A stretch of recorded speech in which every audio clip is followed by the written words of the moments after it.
a mais um episódio do podcast da Icrotech. Eu sou a Jéssica Pierre e estarei com vocês no episódio de hoje, que é de uma ferramenta muito bacana, uma ferramenta que tem proporcionado grandes ganhos de eficiência operacional. O assunto de hoje é Ansible Infraestrutura como Código. E eu estou aqui com os meus convidados. Felipe Verza, que é especialista em Ansible, é da área de automações aqui na Icrotech. E o Gabriel Viegas, que é da área de TI aqui da Icro. Tudo bem com vocês? Se apresente para os nossos ouvintes e conte um pouquinho de vocês. Fala, pessoal. Bom, sou o Felipe Verza, eu estou trabalhando aqui na Icro já há 8 meses, né?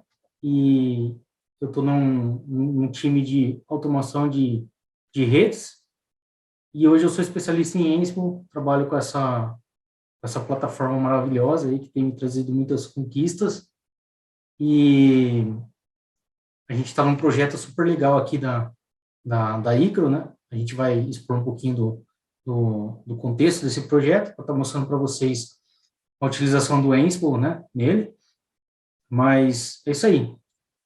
Esse sou eu, sou um desenvolvedor de automações aí, trabalhando com Ansible. Olá, pessoal, ouvintes do Icrocast, muito prazer, meu nome é Gabriel Viegas, faço parte da equipe de TI aqui da Icrotech, tem 1 ano e 7 meses. Não sou especialista em Ansible, mas sou um curioso. Atualmente estamos atuando com a ferramenta da entrega contínua de máquinas profissionais, e a ideia é sempre aprender mais sobre a ferramenta e evoluir e automatizar o máximo de coisas possíveis dentro do nosso ambiente corporativo. Bacana. E para começar essa conversa, Gabriel, eu queria que você explicasse para os nossos ouvintes o que é o Ansible e como funciona o Ansible. Bom, o Ansible, ele basicamente, resumindo, né, é uma plataforma de automação de TI, open source, para aprovisionamento, né? Você tem um gerenciamento de configurações, implantação de aplicações, orquestrações e muito outros processos manuais de TI, tá? Basicamente, o Ansible funciona como? Você tem uma máquina controller, chama, né, o termo técnico, onde o Ansible está instalado, né? Agora, vamos colocar um exemplo genérico, onde você tem 3 servidores. Imagine um cenário que você tem uma atualização específica de segurança de um sistema operacional, CentOS, e você precisa aplicar para todos esses servidores essa atualização de segurança específica. Como é que você faz isso, né? Você geralmente, manualmente, você ia lá no servidor 1, depois você ia lá no servidor 2, depois no servidor 3 e aplicava essas atualizações manualmente. Agora, imagina só, você tem 100 servidores. Como é que gerencia isso, né? Não dá para você ir manualmente em um servidor, no segundo, no terceiro, no quarto, até chegar no 100 e realizar essa atualização de segurança específica, né? Para resolver isso, a gente tem o Ansible, que é um sistema de automação, como comentado. E para fazer isso, a minha máquina controller, onde está instalado o Ansible, ela configura e aponta para os meus servidores, né, de acordo com o que eu preciso, e ela replica da máquina master controller todo esse processo de atualização utilizando a chave SSH. Então, tem uma atualização que eu consigo replicar para todos, sejam 3, sejam 100, sejam N, né? Então, basicamente, o Ansible ele vem com esse intuito de automatizar processos de uma forma que você não precise ir lá fazer aquelas coisas manuais e nem precise de um time de operação gigantesco para estar realizando uma tarefa específica que foi designada para você. Legal, pessoal. Gostaria de complementar um pouquinho também. O Gabriel falou, né, que o Ansible ele é uma plataforma de automação, né? Por que a gente diz aí uma plataforma de automação? O Ansible, ele é classificado, ele é uma ferramenta de TI, mas ele é classificado como uma plataforma porque é um local onde você vai gerenciar, né? Você vai gerenciar e programar, né? Fazer o agendamento desses scripts, nessas automações que você tem aí desenvolvida, e direcionar isso para os seus devidos alvos, né, targets. Então, assim, o Ansible, ele é considerado uma plataforma de automação, porque a gente consegue trabalhar com várias automações simultaneamente, né? Então, há necessidade de ter um gerenciamento disso, e é onde a gente consegue esse gerenciamento através do Ansible, tá? É interessante falar, né, um pouquinho da história, né, do Ansible. O Ansible, ele surgiu no ano de 2013, não tem muita fonte, assim, muito concreto de qual é o ano exato, mas por volta de 2013, um desenvolvedor, né, chamado Michael Gilliam, ele estava desenvolvendo um projeto solo, né, para benefício próprio, né, para que ele pudesse melhorar, né, a qualidade das atividades dele mesmo. E foi onde ele trabalhava, né, com provisionamentos de servidores bare metal, que, por sinal, é um projeto que a gente tem hoje aqui na empresa, né? Então, ele trabalhava com esse provisionamento desses servidores bare metal, e ele sentiu a necessidade de automatizar essas coisas, né? Essas tarefas, essas atividades, que eram muitas, né, por sinal. E foi onde ele desenvolveu o Ansible, né? O Ansible, primeiramente, foi o Ansible Engine, né? A gente já vai falar um pouquinho mais sobre os modelos do Ansible. E foi algo que deu muito certo, né? Como ele fez para ele, e acabou dando certo, algumas outras pessoas foram conhecendo, né? E começou a criar começou a expandir, né? O pessoal começou a utilizar. E foi onde ele criou uma empresa chamada Ansible Works, né? Até que a Red Hat veio, né? Teve interesse no projeto do Ansible, né? E acabou adquirindo a Ansible Works, né, a empresa, tomando aí os direitos do Ansible. Hoje o Ansible é uma ferramenta, é um produto, né, que é fornecido aí oferecido pela Red Hat e suportado por eles também. O Ansible, ele tem base open source, né? Ele foi criado pelo Michael Dirham, mas ele sofreu várias modificações durante o processo, o tempo, né, ali que desde quando ele foi lançado, né, até o momento. Então ele tem essa cultura open source, porém hoje a gente tem uma versão enterprise aí que é comercializada pela Red Hat. Tá? Muito legal. E conta um pouquinho para os nossos ouvintes, Gabriel, quais são os principais benefícios de se utilizar o Ansible e por que utilizar o Ansible? Bom, temos alguns benefícios, né, que são muito relevantes. Primeiro é a simplicidade, né, no Ansible. Você não precisa ser um desenvolvedor específico para conseguir realizar as suas automações. É claro que você precisa ter ali um conceito de uma lógica de programação para estar entendendo mais a fundo a linguagem, mas não é um pré-requisito ser um desenvolvedor, tá? Utilizamos uma linguagem de integração de estado no formato YAML, que é uma linguagem muito simples para estar entendendo e muito legível, mesmo para aqueles que nunca viram o Ansible antes, né? Ou seja, resumindo, a simplicidade dele é uma automação muito legível para todos os humanos, tá? O poder, né? Esse poder, esse dá a quantidade de integrações nativas com diversos tipos de componentes que o Ansible já traz pronto, de exemplo, né?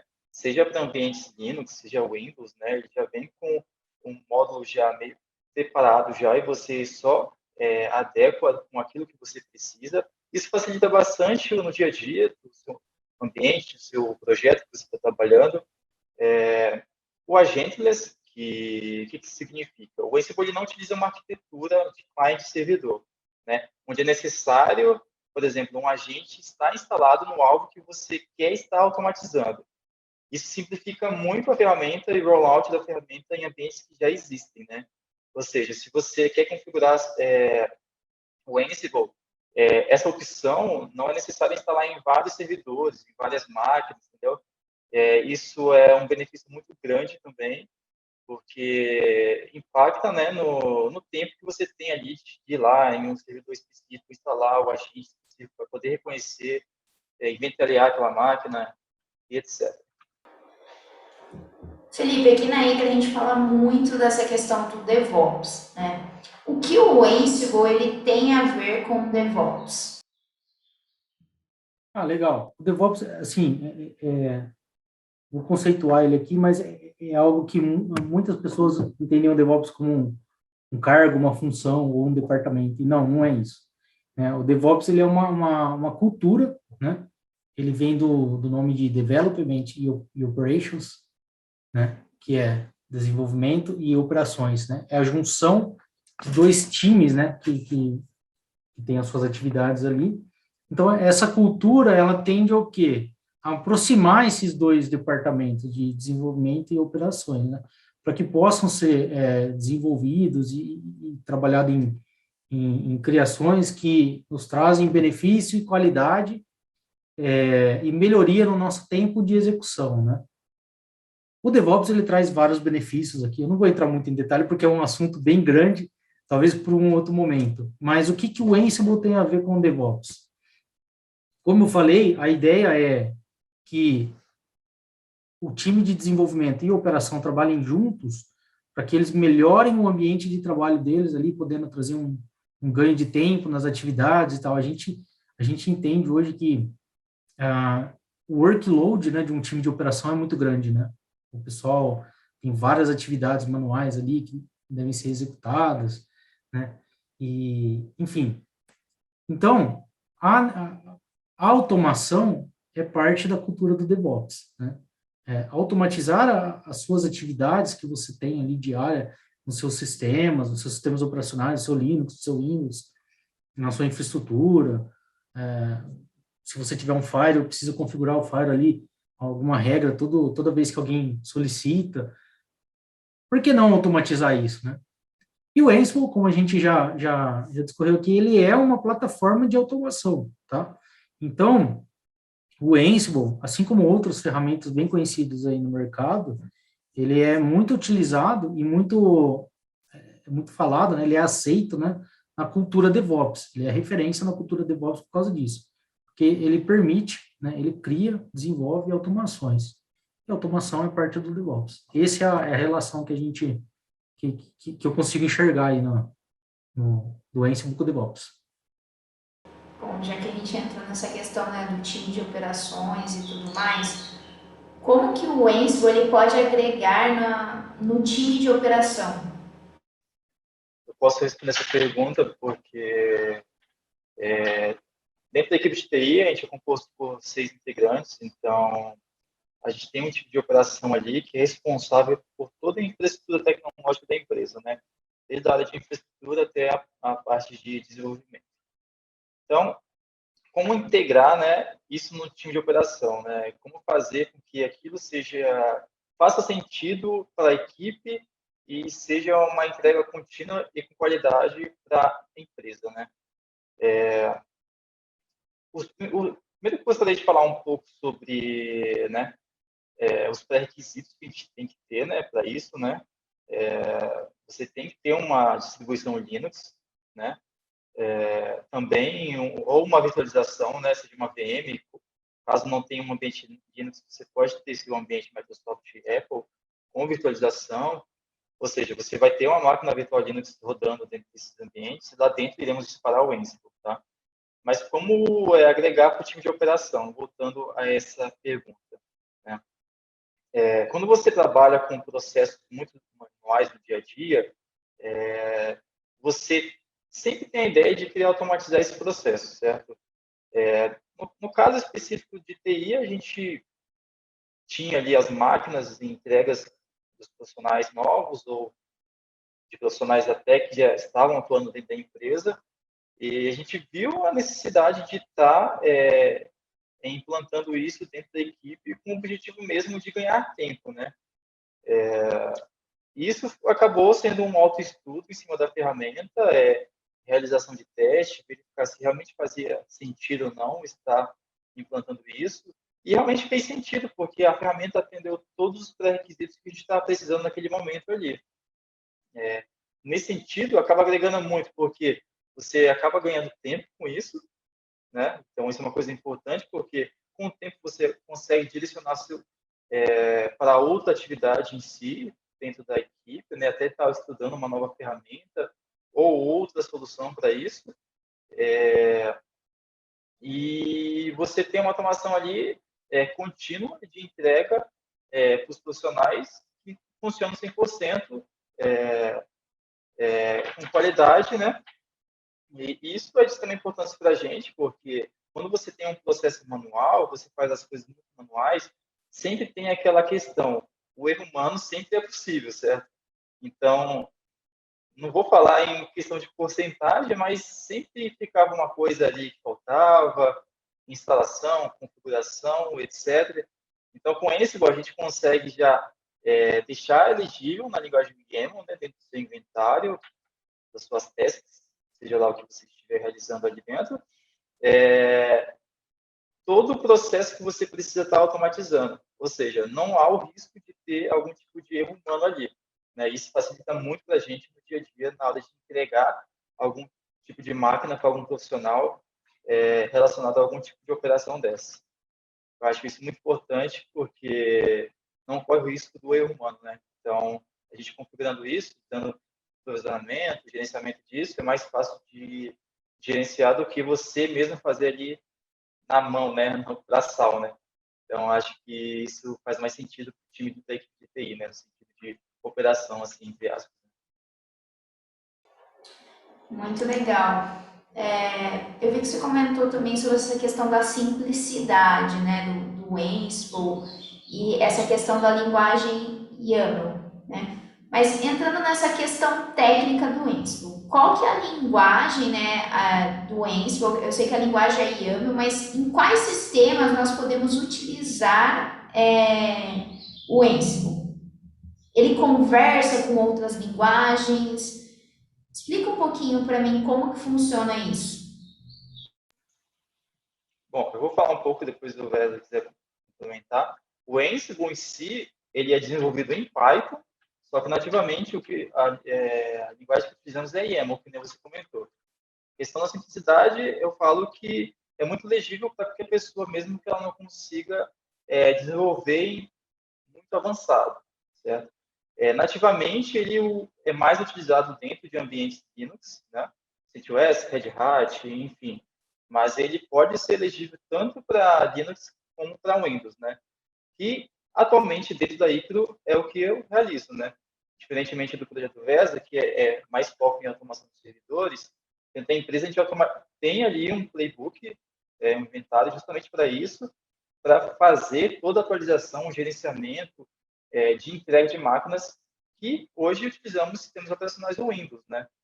Não é tão simples como o Linux, né? Porque eu estudei as duas formas, né? Antes de entrar no conceito Windows, eu estudei um pouco de Linux e verifiquei como que era a conversação de um ambiente para o outro. É muito mais simples do que o Windows, né? Porque o Windows em si ele tem ali uns pré-requisitos, né? Antes de você conseguir acessar aquele ambiente, né? Eu vou dar um exemplo aqui. Para você fazer conexão remota no Linux, você precisa configurar a sua SSH key, né, para poder acessar remotamente via SSH aquela máquina e fazer a sua atualização, configuração de gerenciamento. Né? No Windows é um pouco diferente isso, né? Na própria documentação do Ansible, ele informa que para você conseguir acessar essa máquina remotamente, na minha máquina controller, que é onde o Ansible está instalado, eu preciso executar um script específico, está disponível na própria documentação do Ansible, que ele libera portas específicas para acessar esse ambiente, entendeu? Ou seja, eu preciso executar esse script na minha máquina que eu quero, certo? Minha máquina A ou a B, e dentro da minha controller, onde que o Ansible está, eu preciso configurar. Eu quero acessar aquela máquina ali para fazer uma atualização do Windows. Eu quero instalar algum pacote no Windows. Então, é dessa forma que ele vai fazer essa comunicação com máquinas ou com servidores do Windows mesmo. Tá? Legal, legal. É isso aí, Gabriel. Queria complementar um pouquinho também, falando um pouquinho da linguagem, da estrutura ali do Ansible. Para a gente entender o Ansible, como o Gabriel falou, a gente precisa ter uma máquina, né, um Linux, tem que ser um Linux, ou um CentOS ou um Red Hat, para a gente poder rodar o Ansible. Ele roda em outras distribuições também, mas a integração dele funciona melhor com a Red Hat e um CentOS. Essa máquina ela é chamada de master ou controller ou principal, é uma máquina que vai estar rodando a aplicação do Ansible, né? E aí, com essa máquina, a gente vai chegar nos alvos, né, que a gente quer automatizar ou fazer uma tarefa. E esses alvos, o Gabriel comentou, né, do Windows e do Linux. Você pode ter uma outra máquina com Windows, outra, mas isso vai muito mais além, né? O Ansible, ele consegue executar tarefas em switches, né? No switch Juniper, por exemplo, que a gente utiliza um sistema operacional próprio deles, que é o Junos OS, se não me engano. Ele consegue automatizar tarefas nesse sistema operacional, ele consegue automatizar tarefas num firewall que também tem um sistema operacional próprio, né? Então, assim, a gente não está limitado só, no caso dos alvos, né, dos targets, esses hosts não são limitados só ao Windows, ou Linux, ou AIX, ou qualquer outro sistema operacional. Isso se dá por conta da linguagem utilizada, a linguagem que o Ansible utiliza. Como o Gabriel disse, o Ansible ele foi desenvolvido em Python, né? A base dele é Python, mas a leitura de instruções, né? Os playbooks, né? Que os playbooks são os scripts que a gente desenvolve, eles são escritos numa linguagem chamada YAML. Cara, é uma linguagem muito simples de fazer a leitura disso, né? Ela é extremamente legível, né? Se você tem um pouquinho de conhecimento de inglês, você já consegue entender um playbook com grandes volumes de instruções ali, né? E é interessante falar que essa linguagem YAML, ela é muito parecida com o JSON, né? Visualmente, para quem tem um conhecimento aí, né? Da linguagem JSON, é bem parecida. E a integração dela é tão grande, cara, que apesar da gente escrever playbooks em YAML, você pode integrar outras linguagens dentro do seu playbook. Como, por exemplo, a gente faz a automação de uma tarefa no Linux, né, no sistema operacional Linux. Sei lá, criar um grupo criar um grupo, usuários, colocar esses usuários dentro desses grupos e dar uma certa permissão. Tudo isso daí vai gerar uma quantidade de comando de shell script, que é o nosso terminal ali, a nossa console do Linux. Esses comandos, exatamente esses comandos em shell script, podem ser imputados dentro do playbook escrito em YAML, né, e fazer com que o YAML execute aquele comando em shell script, né. E também é muito comum a gente chamar módulos em Python, né. Por exemplo, tem um playbook que ele precisa executar uma tarefa. Eu posso tanto escrever essa tarefa na linguagem YAML, né, utilizando as nossas ferramentas necessárias, como eu também posso chamar um módulo em Python, né, uma automação em Python pronta que executa essa mesma tarefa, né. O benefício disso é que, quando você trabalha com módulos, você limita a utilização do playbook para que aconteça menos erros. Por exemplo, se você precisa passar um parâmetro na hora de executar esse playbook, quando você trabalha com Python, você sabe que você tem uma cadeia de parâmetros a ser passado. Qualquer coisa fora dali, ele vai te avisar, falar, esse cara não está legal, esse parâmetro, né, esse valor desse parâmetro, o módulo Python não aceita. Então, a gente tem um pouco mais de conhecimento do que é necessário para aquele playbook rodar. E um outro benefício de trabalhar com chamadas de módulo Python é que você tem um código bem mais compacto, né? Se você precisar criar todas as suas instruções no YAML puro, você vai ter um playbook, sei lá, talvez de 1.500 linhas, né? E se você chamar módulos Python, você pode reduzir isso daí a 200 linhas, entendeu? Então, assim, para leitura fica muito mais fácil, né? E para manutenção também. Então, é legal falar que ele lê o YAML, mas ele é integrado com várias outras linguagens. Para falar a verdade, eu desconheço todas as linguagens que ele consegue a integração, entendeu? Mas é bastante. Bem legal. Já que você entrou nessa questão, né, dos scripts, dos playbooks, né? Como que funciona? Eu lembro uma vez a gente estava conversando e tudo mais, você falou muito dessa questão da comunidade do Ansible, né? Como que funciona essa questão da comunidade do Ansible, Felipe? A gente tem alguns repositórios oficiais da comunidade, né? Repositórios oficiais da comunidade que hoje são dois, né? Que eu costumo utilizar como fonte, né? De, de código, playbooks e tal. Porque como que funciona? A, a facilidade de utilizar o Ansible hoje é que você não precisa desenvolver as coisas do 0 ao 100, né? Você pode começar do 80 ao 100, entendeu? Por quê? Existem muitas coisas prontas hoje, né, já desenvolvidas. Assim como outras linguagens também têm esse benefício, o Ansible também compartilha disso. Então, assim, se eu tenho que desenvolver um playbook, vamos tomar o mesmo caso, o mesmo exemplo que eu dei agora há pouco. Entrar no Linux, criar um grupo, um usuário, colocar esse usuário dentro do grupo e atrelar uma permissão para ele. Cara, com certeza absoluta, isso já tem pronto, né? E isso está repositoriado em algumas comunidades oficiais. A gente tem vários repositórios de código, né? O GitHub está cheio de, de, de modelos e exemplos aí de códigos aí que a gente pode utilizar, mas dois deles que eu mais utilizo é o Ansible Galaxy e o Automation Hub, né? Praticamente os dois são iguais, tá? São duas comunidades onde você vai lá, cria o seu perfil e posta, né? Compartilha as suas automações, os seus desenvolvimentos. A diferença é que no Galaxy, é, a, a, por exemplo, existe uma integração do Ansible com um equipamento da Cisco, um Cisco ACI, para quem conhece.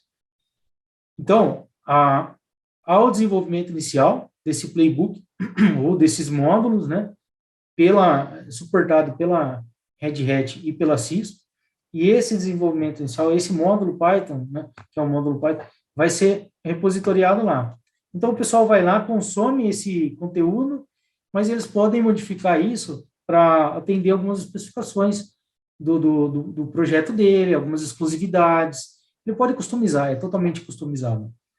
Então, a gente tem, né, o Ansible Galaxy como um repositório, né, onde a gente tem perfis, tem o perfil lá da própria Red Hat, tem o perfil da Cisco, tem o perfil da Palo Alto, que é Firewall, tem perfil da HPE, que trabalha com servidores bare metals, da Dell, enfim, uma infinidade. E o Automation Hub tem o mesmo conceito, né? Ele também é um repositório aí de código, né? Porém, ele é, digamos assim, uma versão comercial, é um enterprise aí. Você precisa ter uma assinatura, né, uma licença para utilizar ele. Essa licença vem da Red Hat, né, um produto da Red Hat, Automation Hub. E lá você pode postar e compartilhar as suas automações. Você pode criar um grupo empresarial, por exemplo, imagina que nós da Icaro o Gabriel tem as automações dele, eu tenho as minhas, e por que não compartilhar a minha com a dele e ele compartilhar a automação dele comigo? Para que a gente possa ganhar conhecimento.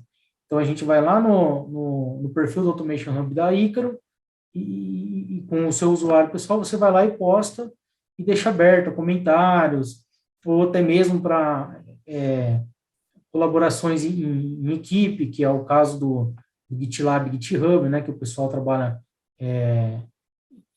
com código em equipe, né, em colaboração. Automation Hub é isso. Porém, Automation Hub, como eu disse, você depende de uma licença para ter um acesso e estar trabalhando com ele. E o Galaxy é uma comunidade open source, é aberta a comunidade aí de desenvolvedores aí na nossa internet. É isso. Legal, muito obrigada, Felipe. Gabriel, eu vi que você comentou um pouquinho sobre a questão de Windows e tudo mais. Queria que você contasse para os nossos ouvintes como que você utiliza o Expo no seu dia a dia e como que você implementou essa ferramenta aqui na área de TI da Icrotec. Bom, inicialmente foi uma iniciativa da própria equipe de TI, né? Como eu tinha comentado anteriormente, estudar a ferramenta para verificar se realmente faria sentido ou não estar utilizando ela dentro do ambiente, né? Eu fui responsável, designado para estar estudando a ferramenta em si, realizei os devidos testes em ambientes Linux, verifiquei como a ferramenta se comportava, em questão de instalação de pacotes, configuração, gerenciamento, etc. Depois, fui para o lado mais difícil, que foi gerenciar e automatizar processos em ambiente Windows, porque é um pouco diferente, assim, tem o mesmo conceito, mas é um pouco diferente. E a comunidade não é tão ativa assim quando você coloca ali a comparação de Windows e Linux, né? Mas mesmo diante de todo esse cenário, eu consegui chegar num resultado muito bacana, né?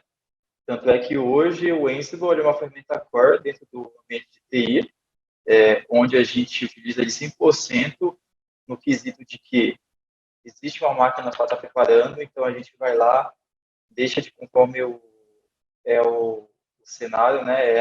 Precisa disso, disso, disso. A gente vai lá, dispara o Ansible, ele fica responsável por realizar toda essa automação que a gente precisa ali naquele momento e a gente entrega a máquina ao profissional. Tá? É interessante esse cenário dentro de Windows porque ele não é tão abrangente como é a comunidade de Linux, né?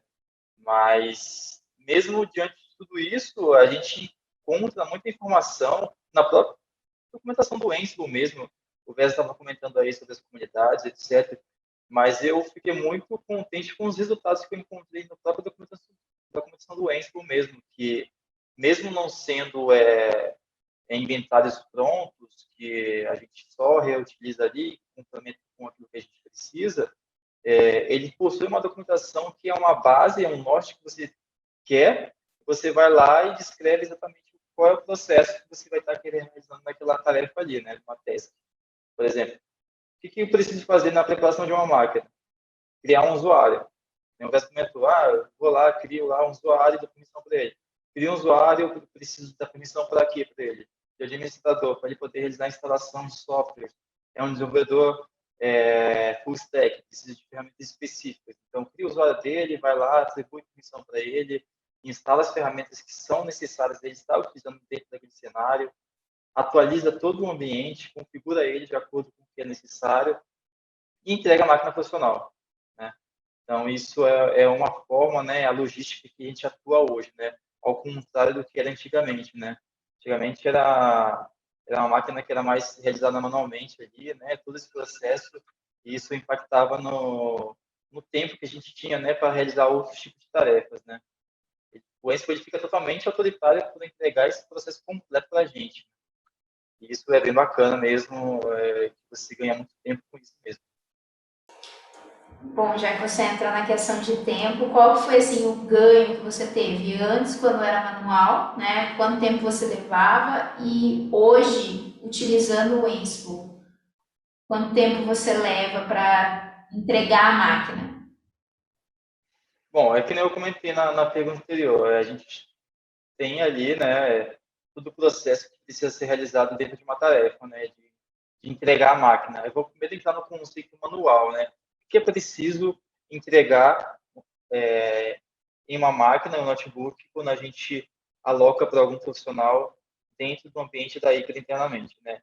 A gente precisa de configurações, instalações, atualização e a padronização específica da empresa, né. São esses 4 conceitos, né. Então, a gente tem que pegar a máquina, formatar a máquina, configurar ela, né, instalar os devidos pacotes necessários naquela máquina, atualizar e deixar ela padronizada, né. Então, vamos lá. 4 processos que são precisos ser entregues manuais. em uma máquina. Agora, vamos colocar o cenário aqui, tem 4, 5 ou 6 máquinas, vai entregar daqui 3 dias, 4, enfim. Você tem uma margem de tempo ali que é pequena e você precisa realizar todo esse processo, só que você não tem que só fazer isso, você tem outras tarefas para estar realizando, né? Então, é aí que o Ansible entra, né? Com a implantação do Ansible, não é mais necessário esse trabalho manual, né? Que é uma plataforma de automação. Em média, Jéssica, né, a gente levava mais ou menos em 1h30 para finalizar uma máquina com todos os pré-requisitos que eu comentei acima. Após essa automação, esse número já reduziu bastante mesmo, e hoje ele leva em média mais ou menos de uns 20 a 30 minutos, né? É um número extremamente relevante, né? Porque estamos falando aí de 50 a 1 hora de diferença, né? Então, isso agrega bastante para dentro da equipe, né? Você ganha tempo, consegue atuar em outras sprints, em outros backlogs, outros projetos dentro da equipe, com o objetivo de melhorar até mesmo sua infraestrutura dentro da empresa, internamente aqui dentro da Icrotec. Então, é um número, assim, exorbitante mesmo, o que era antes e o que a gente ganhou após a utilização do Enso. Eu queria complementar só uma coisinha que o Gabriel falou. Aliás, ele falou até antes dessa última pergunta, ele falou sobre a documentação, né, do Ansible, e, cara, realmente, isso é um destaque, tá, para o produto, né, pro Ansible, que a documentação do Ansible ela é muito rica, cara. Desde a parte de que você precisa entender quais os pré-requisitos para você ter a implementação do Ansible no seu sistema, né, no seu ambiente, até a instalação. A instalação dela é muito clara. Então, por exemplo, se você é um profissional que nunca trabalhou com Ansible, mas precisa instalar aquilo ali no Linux, que a instalação é feita no Linux, você não vai ter problema, desde que você se baseie na documentação oficial do Ansible, que é muito bem explicado, muito autoexplicativo. E a facilidade que a gente tem de encontrar, como eu disse, que a gente tem códigos prontos, blocos de códigos prontos, módulos em Python pronto já para utilizar, a facilidade que a gente tem para encontrar aquele devido playbook ou módulo, o que seja, para a sua necessidade, é muito grande. Meu cliente, eu trabalho num projeto onde meu cliente pega e fala assim: Versa, é possível a gente automatizar o switch Juniper, o Ansible? Aí eu pego, cara, me dá um minuto, eu vou verificar. Eu faço uma busca já na comunidade e rapidamente eu já tenho essa resposta, sabe? Então, assim, é tudo muito bem organizado. É uma comunidade organizada. Então, a questão de documentação do Ansible, ela é bem rica e muito organizada. É legal, muito boa. Eu gostaria até de compartilhar um pouco dessa experiência que o Vesa comentou sobre se é possível ou não automatizar com Ansible, né? Que quando você começa a atuar, começa a ser questionado, né? Dá para fazer isso? Dá para fazer aquilo? Então, teve assim, constantemente, né? Coisas pequenas, manuais que a gente tem no dia a dia, assim, dentro da equipe de TI, que são questionáveis. Gabriel, dá para realizar isso no Ansible? A princípio, não vou saber, mas jogo lá exatamente o que eu preciso, a comunidade do Ansible em si, ou até a própria documentação do Ansible já responde isso para você. Geralmente, a maioria das coisas é possível sim, né? É possível, é só questão de customização mesmo ali para você conseguir chegar naquele objetivo que foi solicitado para você. Mas realmente, só complementando a documentação do Ansible, é muito rica mesmo, assim, eu estava nulo com Ansible e a documentação me ajudou bastante, assim, de uma margem de 0 a 10, assim, é 10 mesmo, porque ela te auxilia, te dá um norte muito grande ali para você estar chegando no seu objetivo final. Muito legal saber, né, que tem infinitas possibilidades, né, no Ansible e que os ganhos operacionais são muito bons, assim, né? Muito bom saber que você consegue fazer uma máquina em 20, 30 minutos, coisa que você levava 1 hora e meia, né? E isso para uma máquina, né? Imagina se você tem 6 máquinas para fazer em um dia, né? Então é muito legal ver essa questão, né, da eficiência mesmo e o tempo que você ganha com o Ansible, sem contar as possibilidades, né, que tem com a ferramenta. Felipe, eu queria que você contasse um pouco da sua experiência com o Ansible, né, nos projetos que você já trabalhou com o Ansible e quais foram os ganhos também que você teve, né, com o Ansible, né? Queria que você contasse um pouquinho para os nossos ouvintes. Perfeito, legal. Bom, vou tentar fazer uma timeline, né? Mas como que eu conheci o Ansible, como que o Ansible chegou na minha carreira, né? E, e como que o Ansible mudou a minha carreira. Porque foi assim, eu era um profissional da área de suporte, né? Eu atuava num time de suporte, 24/7. Então, eu tinha um workload muito pesado, né? A gente tinha o horário administrativo ali cheio, né? Com o workload cheio. E depois a gente tinha as nossas horas de on-call, stand-by, né? E muitas coisas aconteciam ali durante a madrugada e tal. E a empresa que eu era colaborador, que eu trabalhava, eles adquiriram várias licenças do Ansible Red Hat, e isso passou a ser meio que uma obrigação, né, do time de suporte, como outros setores também, né? Mas passou a ser uma obrigação para o time de suporte a gente automatizar algumas tarefas. Como a gente já tinha algumas automações, por exemplo, eu era administrador Linux e eu tinha várias automações ali que eu utilizava em Shell Script, por exemplo. Então, eu tive a obrigação de traduzir isso para o Ansible, né? Trazer essas automações para o Ansible. E eu lembro que o meu primeiro contato com o Ansible, o primeiro projeto, né, que a gente concluiu com o Ansible foi que, nesse time de suporte que a gente trabalhava, a gente suportava, em média, mais ou menos uns 240 servidores.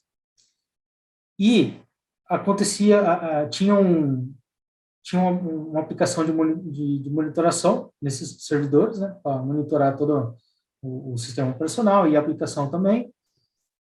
E o agente dessa monitoração vivia, na verdade, ele não caía, né? Ele tinha uma intermitência, apenas uma intermitência de rede que acontecia, ele gerava um ticket, né? A gente tinha um gerenciador de ticket, que era o ServiceNow. Então, quando tinha um chamado, alguma coisa, o ServiceNow ele nos enviava um ticket, olha, o servidor número tal está com a monitoração desativada. Aí a gente logava na máquina, ia lá, puxava o status da monitoração, a monitoração estava rodando. Então, assim, acabava sendo um falso alerta, um falso alarme. E isso acontecia coisa de 20 a 30 minutos, né? A cada 20, 30 minutos a gente tinha esse tipo de chamado.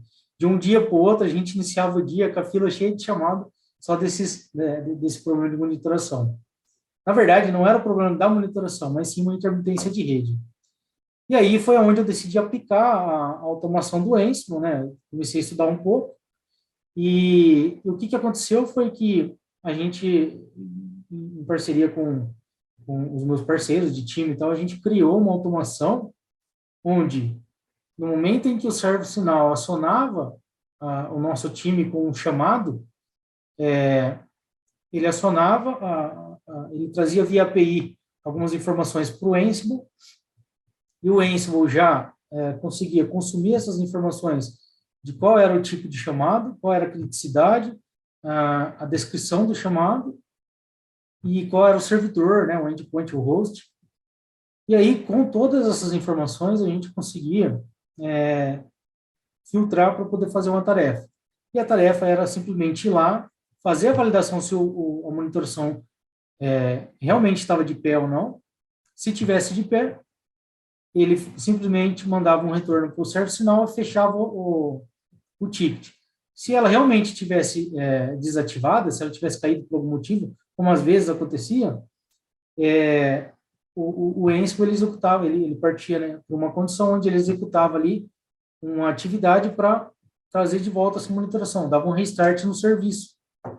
E depois desse restart, ele retornava de novo as informações via API para o ServiceNow, e onde o ticket era fechado, né? E a gente até conseguiu passar uma descrição no fechamento do ticket. Olha, a monitoração realmente estava desativada. Foi feito restart, enfim. Ou a monitoração não estava ativada, foi um falso alerta. E esse ticket era fechado. E a partir do momento que isso começou a ser, a gente passou isso para produção, acabou esses chamados, né, para validação de monitoração.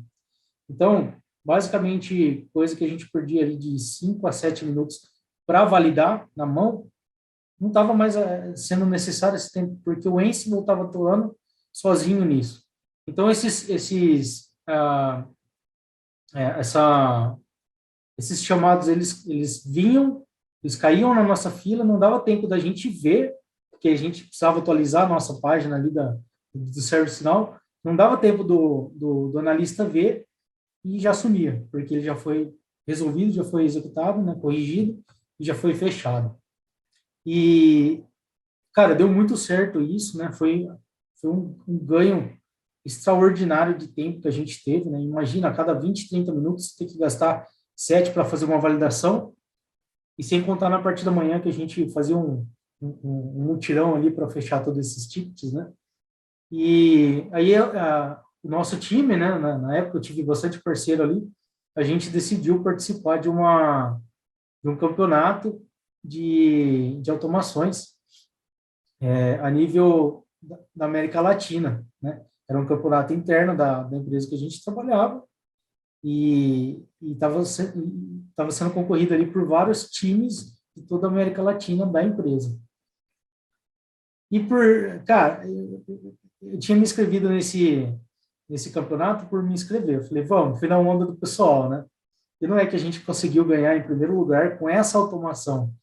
Cara, isso trouxe muita visibilidade do Ansible para mim, e foi ali que eu comecei a ganhar também, né? Eu comecei a automatizar as minhas atividades de administrador de sistema e suporte, e, cara, eu ganhei muito tempo, né? E esse tempo que eu ganhei, esse save time, foi onde eu decidi aplicar em contextualização e estudo do Ansible, né?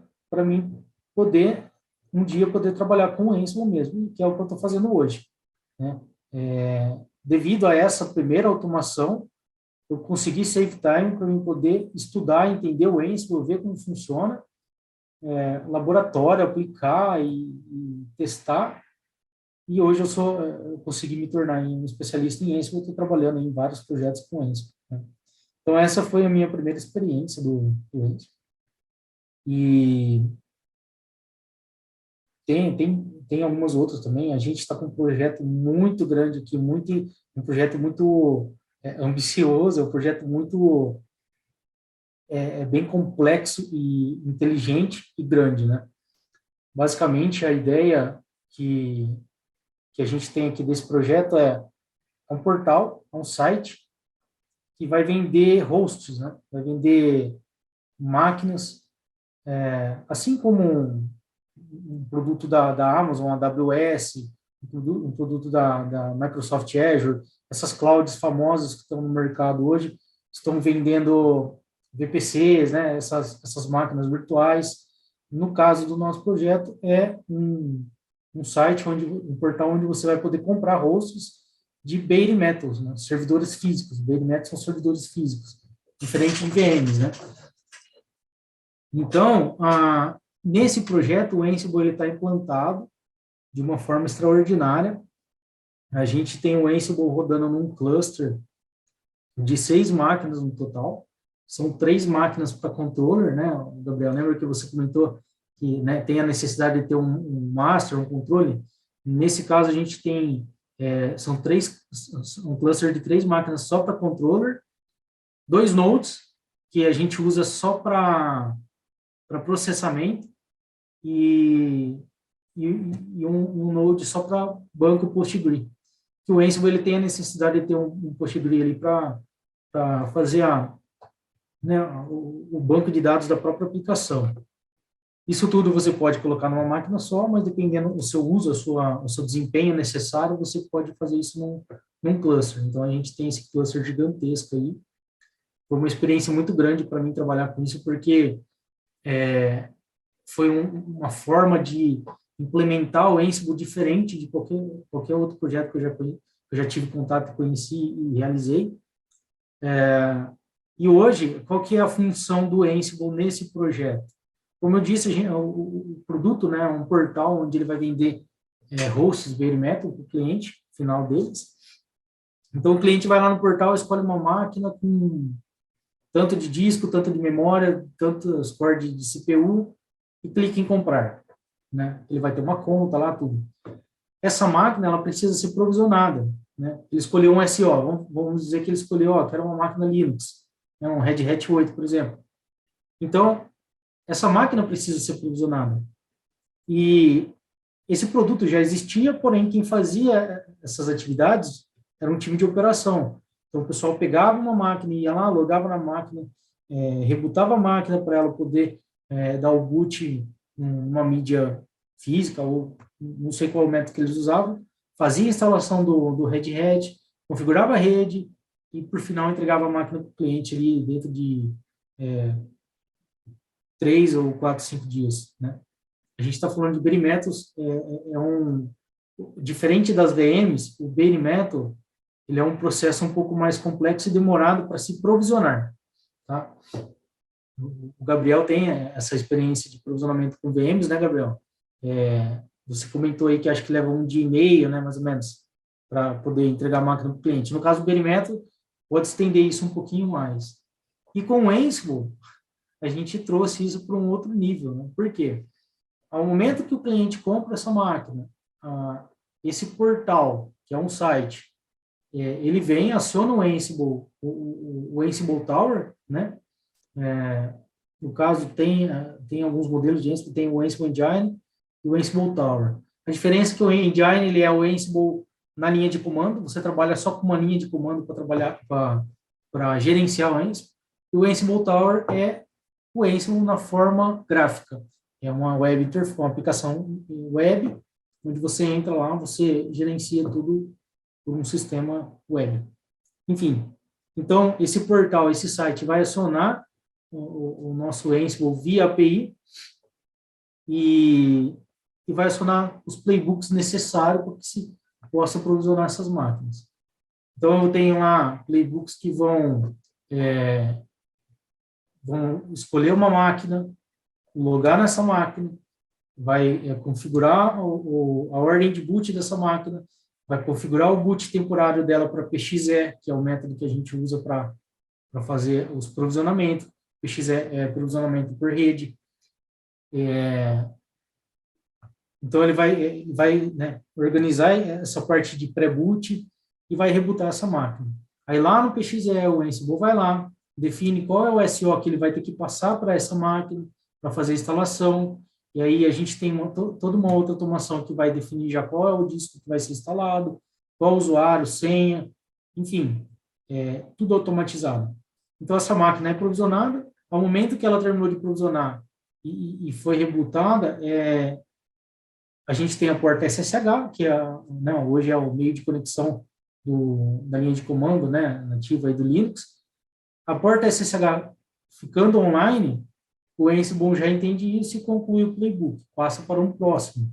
Seria talvez a instalação de uns pacotes necessários, conforme a escolha do cliente. Vai lá, loga na máquina, loga no Linux, faz a instalação desses pacotes e terminou de instalar, traz o retorno. Tem que configurar a rede do cliente. O cliente quer uma rede com IP público, enfim, a forma que ele quiser. Isso é passado para o playbook vai ser executado pelo Ansible. O Ansible ele conecta no caso dessa estrutura, a gente tem um Cisco ACI, né, um equipamento onde você centraliza toda a sua infraestrutura de rede e configura tudo por ali, rotas, enfim. O Ansible vai logar nesse ACI, vai falar assim, olha, eu preciso da interface tal, esteja na rede tal e tenha rota para tal lugar. E após isso ele vai configurar Firewall, ele vai lá no Firewall, vai criar as regras necessárias. Então, assim, tudo é feito pelo Ansible, não há a intervenção humana para o provisionamento dessa máquina.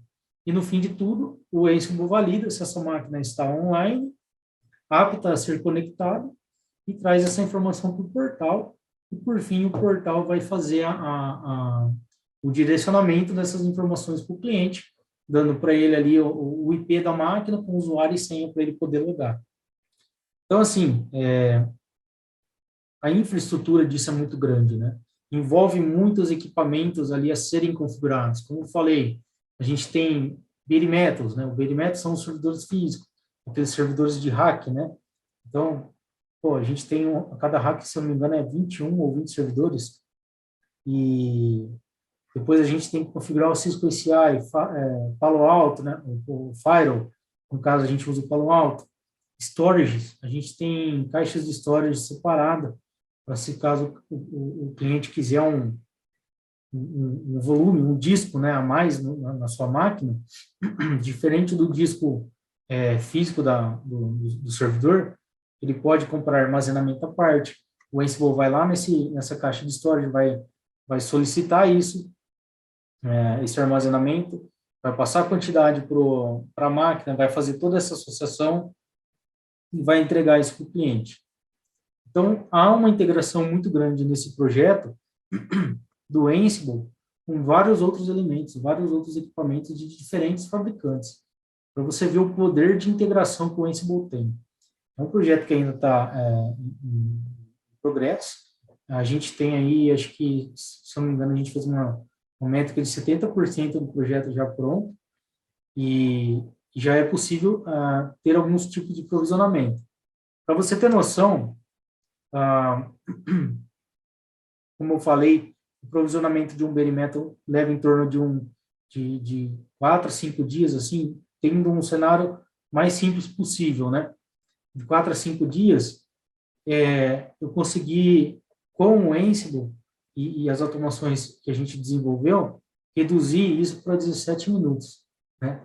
E exatamente ontem de manhã, a gente fez uma entrega de um cenário, né? Uma entrega de um kit de playbooks que foi colocado em produção, onde a gente provisionou 16 máquinas bare metals da HP em 17 minutos, né? E, cara, foi um sucesso, o cliente adorou, a gente recebeu um feedback ótimo, né? E, então, assim, essa é a minha experiência do Ansible aqui na I, né, com esse projeto, e que está na primeira fase. A segunda fase é mais ambiciosa, a terceira fase é bem mais ambiciosa ainda, mas eu entendo, né, eu já trouxe essa informação para o cliente de que o Ansible, ele está ali, ele consegue atendeu a primeira fase, a gente já está no final, e faltam alguns ajustes, mas a segunda e a terceira fase ele também consegue atender. Então, assim, eu acho que essa foi a experiência maior que eu tive com o Ansible, né, a aplicação do Ansible. E tem também uma outra experiência que eu tive aqui dentro com o Ansible. Foi uma experiência rápida, mas foi um desafio novo para mim, e eu ganhei muito conhecimento com isso, né? Eu fui fazer um drop-in, né? O meu gerente pediu para mim fazer dar uma ajuda num outro projeto, e esse outro projeto, o cliente, ele tem já um ambiente de Ansible rodando em cima de Docker e Kubernetes. E ele precisava, só que é um ambiente de dev, né, de desenvolvimento, e ele precisava criar o mesmo ambiente em produção. E o pessoal estava tendo dificuldade para fazer a instalação do Ansible. No caso lá, eles usam a AWX, tá? Depois eu vou falar um pouquinho da diferença do AWX para o Ansible Tower. E lá eles usam a AWX e eles estavam com dificuldade na instalação do AWX rodando em Docker e Kubernetes e não numa máquina, num servidor inteiro, né? Num Linux, por exemplo. E foi aonde ali eu peguei um dia ali que eu peguei de contextualização, eu consegui fazer a instalação do Ansible AWX, rodando em cima de containers aí, né, Docker, no Kubernetes. Para mim foi uma experiência nova, eu não prossegui com isso, porque, como eu falei, foi um dropinho, né, que eu fiz ali de projeto, mas tá aqui no meu papel aqui do lado para mim continuar ali na contextualização com isso, porque eu já vi que ali tem coisa que vai trazer crescimento para as minhas habilidades aí com isso, na minha carreira. Então é isso. Essa é uma das experiências que eu tive com isso. Eu tive outras também, coisas pequenas, né, tarefas que eu automatizei e tudo mais. Mas as mais impactantes foram essas. Muito legal. Principalmente esse projeto das máquinas, né? Em 5 dias virarem 17 minutos. Muito bacana. Assim, né, a gente está falando muito de Ansible e tudo mais, mas vamos supor, na minha empresa não tem o Ansible e eu quero implementar, né? Qualquer empresa, ela pode utilizar o Ansible e o que eu preciso saber antes de aplicar o Ansible na minha empresa? Do meu ponto de vista, qualquer pessoa pode estar aplicando o Ansible, tá? Não só a empresa voltada para o ramo da tecnologia, mas que atenda a outros cenários também, tá? Como a gente comentou, o Ansible ele tem uma simplicidade muito grande, não requer que você seja um desenvolvedor para estar aprendendo ela. A documentação do próprio Ansible é bem completa no quesito de instalação do Ansible, bem simples, tá? Você seguir passo a passo ali, desde a instalação e configuração, não tem erro para estar usando essa máquina, tá? Para estar realizando, para estar usando ela no dia a dia, você tem que ter ela em um ambiente Linux, que nem o Beza comentou anteriormente, tem que ser o Linux. Esse ambiente, chamado controller ou master, ele tem que vir de um ambiente Linux que vai realizar a disparação de automação para outros cenários, tá? Então, assim, tem que ser um ambiente Linux ou virtualização, como eu comentei anteriormente, uma VM ali hospedada, ou dentro de um servidor mesmo core, enfim. É bem simples, tá? Não é segredo ter o Ansible dentro da sua empresa implantado, até por ser fácil de instalar, quando você vai vendo a documentação, você vai pegando um conceito maior, como é que usa um módulo, né? Qual módulo que eu preciso para estar utilizando em um recurso específico que eu quero estar realizando dentro da empresa, né? Automatizando. A documentação do Ansible é bem ampla nesse sentido, né? O Vesa comentou que tem Shell Script, tem módulos de Python, do próprio Windows mesmo, PowerShell, CMD, enfim, tem um leque gigante de módulos de acordo com o que você precisa, né? E vai de cada empresa, né? Seja ela focada no ramo da tecnologia, no caso, aqui na ICRA a gente atua bastante em projetos, no caso do PES aí atua com clientes específicos, né? Para essa automação. Mas no caso, se outras empresas quiserem estar utilizando, elas podem. Isso não é um impacto, não, né? Você pode estar automatizando de acordo com a sua necessidade, né? O que você precisa dentro daquele ambiente para estar automatizando, né? Tem o questionamento da sua equipe, sua mesmo, né? Levam quanto tempo para fazer uma determinada tarefa, né? Quanto tempo eu posso reduzir essa tarefa utilizando o Ansible, né? Como é que eu posso testar pequenas tarefas antes de chegar nessa mais grande? Como é que eu posso testar essas tarefas para verificar o comportamento do Ansible, né? Quanto tempo ele vai lá e gera uma tarefa pequena, desde uma criação de um usuário específico, uma configuração, qual é a margem de tempo que ele leva para fazer isso? Com o decorrer do tempo, você vai se desafiando mesmo e vai colocando coisas maiores para você estar se desenvolvendo. Então, é necessário você verificar o comportamento, como que ele vai realizar uma determinada tarefa, e depois você vai se desafiando e colocando desafios maiores, né? Então, não há margem ali para você estar utilizando bem na sua empresa, é bem simples, tá? O único requisito mesmo é você ter um ambiente Linux, né, que é o controller, né, o master que vai realizar essa automação para outros ambientes corporativos para você. Só complementar um pouquinho esse assunto, né, do que é preciso a empresa saber antes de aplicar o Ansible. É interessante falar que tem alguns meios, né, de você trabalhar com o Ansible. Existem o meio open source e existem o meio enterprise, né? E assim, ah, lá atrás, quando eu contei a história do Ansible, né, que ele foi desenvolvido por um desenvolvedor chamado Michael Dehan. Acontece que deu tão certo, né? Aí a Red Hat veio e comprou, colocou isso no mercado e tal, com a cultura open source. E aí, desenvolvedores da comunidade, isso não tem não tem um dono, né? Um pai exato, mas eles desenvolveram o Ansible AWX, né? O Ansible AWX é a versão gráfica do Ansible, né?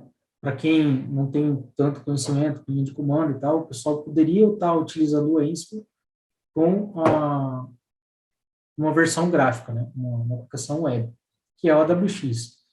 E depois a Red Hat viu oportunidades nisso e veio e desenvolveu o Ansible Tower, que é o derivado, ele é derivado do AWX, tá?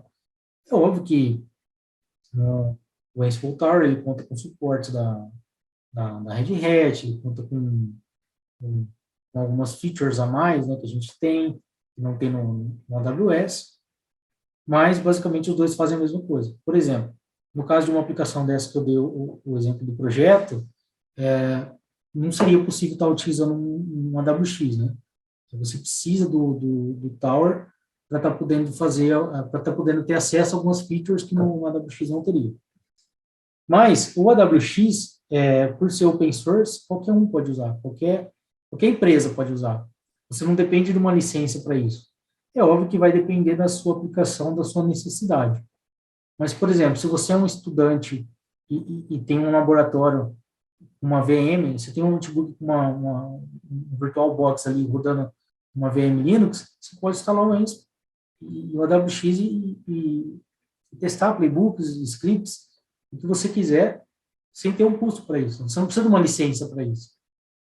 Então, essa é a diferença, né? Essa é a diferença do AWX para o Tower, né? Tanto que, na verdade, hoje, o Ansible Tower, ele já nem chama mais Ansible Tower, ele já está no nível acima. Eu falo Ansible Tower porque eu estou em contato ali no meu projeto, que aquela versão ainda é o Ansible Tower. Mas hoje a Red Hat lançou o produto que é o Red Hat Ansible Automation Platform, e é um conjunto, né, um kit de produtos da Red Hat voltados para automação. Nele é incluso o Ansible Tower, o Automation Hub e algumas outras ferramentas para automação. Então, hoje o Ansible Tower ele faz parte de um produto da Red Hat, que é o Red Hat Ansible Automation Platform. Então, basicamente é isso. O que a empresa precisa? Ela precisa identificar qual é a real necessidade dela. Se ela consegue atender isso com o AWX, ela pode usar o AWX. Agora, se ela precisar de uma implementação com suporte, né, ocorrências de patches temporários, de patches com frequência, patches de atualização, de segurança e tal, ela vai partir para a versão Enterprise, aí, que é o Ansible Tower, ou Automation Platform hoje, né, no caso. Bom, pessoal, muito obrigada. Queria agradecer a presença de vocês, né, com contribuição com esse assunto aí muito bacana que é o Ansible, né, essa ferramenta incrível. E agradecer também nossos ouvintes que ficaram com a gente, estão ligados na nossa temporada 2022. Legal. Queria agradecer a oportunidade, a Jéssica Luz e a Jéssica Pierre e a todo o time aí de marketing, pela oportunidade de estar falando aqui dessa tecnologia do Ansible. Eu espero ter causado boas influências aí no pessoal a conhecer o Ansible, que eu acredito que é uma boa oportunidade para todo mundo. Muito obrigado, pessoal, e é isso aí. Valeu. Gostaria de agradecer também a todo o time de marketing, a Jéssica e a Jéssica Rosa, e pelo técnico no geral, por essa oportunidade de estar compartilhando um pouco do meu conhecimento, né, de Ansible, como eu implantei no meu dia a dia. Também espero que todos os ouvintes do podcast consigam agregar algum tipo de informação que foi passada aqui. Muito obrigado mesmo, gente. Espero voltar outras vezes aí para poder estar compartilhando outras tecnologias com vocês. Obrigado. Obrigada, pessoal. Valeu. Tchau, tchau.